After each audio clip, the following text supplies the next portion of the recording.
Lots of people struggle with opening an investment account in Japan. So the interface is in Japanese, there's lots of jargon, some of the choices are not completely clear, and you don't want to make a mistake. So the other day I went through the process with a client here in Sendai and I recorded screenshots of the whole thing, and here it is. Opening an account with Rakuten step by step.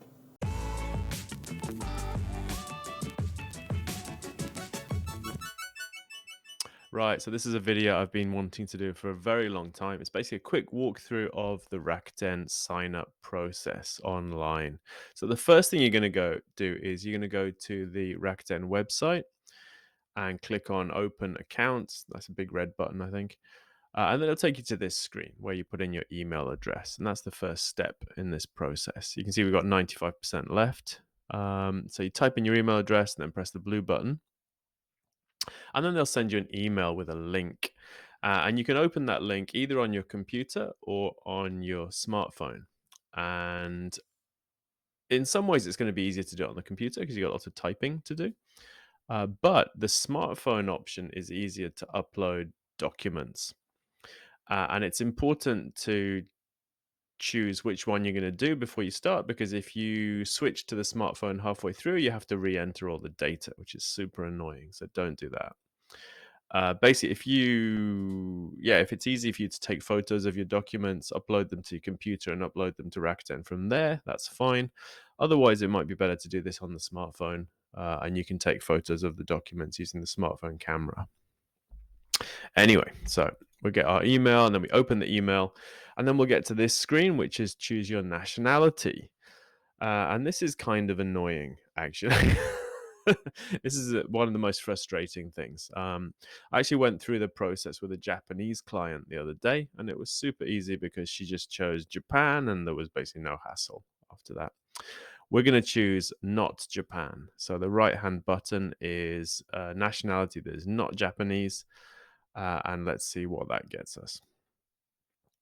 So the first thing, and this is really interesting, I hadn't seen this before. I think they've updated the system, but it's going to allow you to use an alias if you have one. This is a legal alias, and it would be the second name printed on your My Number card, for example, or maybe on your Juminhyo.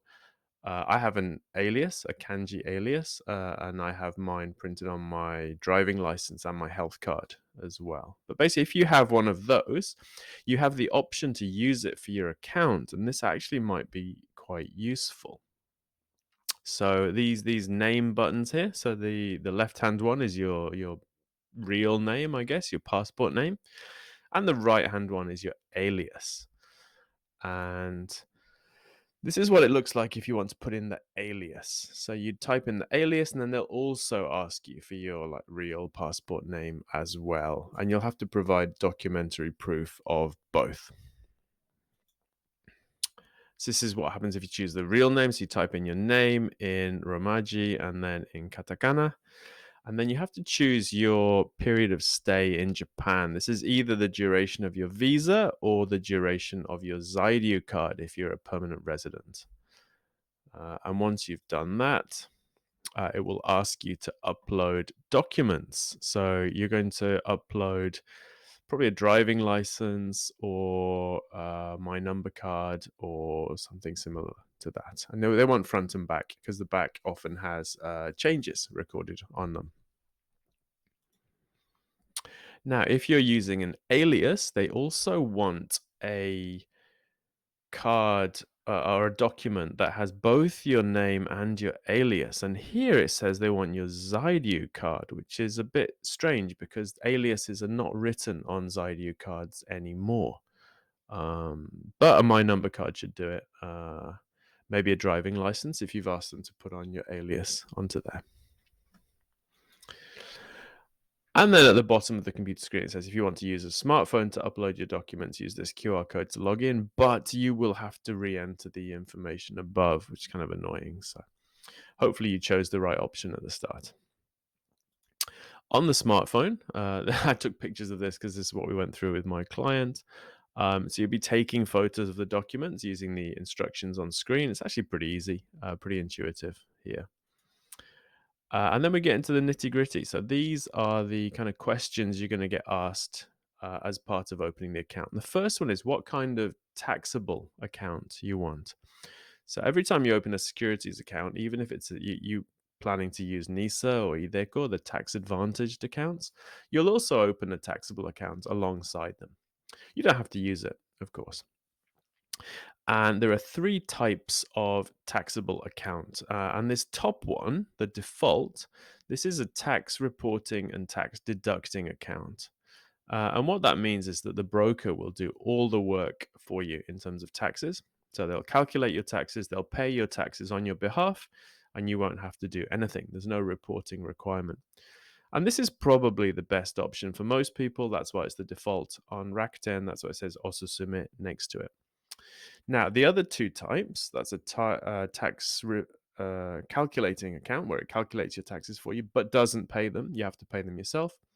And then the final one is the Ippan Koza, where you both calculate and pay your own taxes. And basically, if you don't know which one you want, I would choose the default one because it's the easiest. Right, next is whether you want a Nisa account or not. So the top option here is to open a Nisa account, and then the one below that is to not open a Nisa account. And then below that you have two options, which is this is my first Nisa account, or I want to move my Nisa from another institution. That's the lower one. So if you want to move from another institution, you tell Rakuten, and Rakuten will do the paperwork with your other bank or broker or so on. Pretty easy. After that, we have to choose which type of NISA we want to use this year. So this is the last year that these NISAs will be available as new options. So the Tsumitate NISA is the small NISA. It's 400,000 yen, but it's tax-free for 20 years. And the Ippan NISA is the bigger NISA. So it's 1.2 million yen, but it's tax-free for 5 years. And they're fairly similar in terms of benefits and so on. Basically, your investments grow tax-free, and there's no reporting requirement on gains and so on. And then from next year, we're going to have the new NISA. And if you open a NISA account with a broker this year, the default is that they'll probably open a new NISA for you next year. You won't have to apply again or fill in paperwork again. Right, next is right, whether you want a bank account with Rakuten. Now, this can be useful because you can do instant transfers in and out of the bank account. So you can put cash into your bank account and transfer it to Rakuten Securities instantly. But it's certainly not necessary. And if you already have a bank you're happy with, then you don't need to open a new account. So you'd put that you'd click the right-hand one, Moshikomanai. So don't apply for a bank account. And then cards as well, credit cards. Do you want a Rakuten credit card? Now, you can use the Rakuten credit card to buy mutual funds, and you'll get like some points, but it's probably not worth. Yeah, the points are probably not worth actually getting the card just for that. So if you already have a Rakuten card, if you want to get a Rakuten card, you could apply for one here, but you don't have to. And then the next one's iDeCo. Do you want to use iDeCo? If you are working and you're paying income tax and you're planning to stay in Japan for a while, I think iDeCo might be a good idea. We've got some more videos about that if you're interested on the channel. But here we can apply left-hand side, or we can not apply right-hand side. And then finally, we've got these two options at the end. So do you want a currency trading account, this FX Corsa? Currency trading is probably not a good idea for most people. It's basically gambling because we can't really predict what currency is going to do, regardless of the many people that try and say that they have some system to do it. Most individuals trading currencies are just going to lose money in the long run. And then the second option here is option Shinyo. So this is a margin account, so you can borrow money to invest. Again, this is not a good idea for most people. The best option is just to save a bit of money every month and invest that over the long term. Borrowing money to invest again can be dangerous. You can end up losing more money than you have, and that's not great. And that was the whole process. So, assuming everything goes smoothly and you don't have name issues, and you can upload your documents, then this whole thing takes 5-10 minutes tops. So if you don't have a investment account already, you might want to just log into Rakuten and have a go. You'll need your documents ready, but other than that, using this video and working through on the website should mean that you can open an investment account today.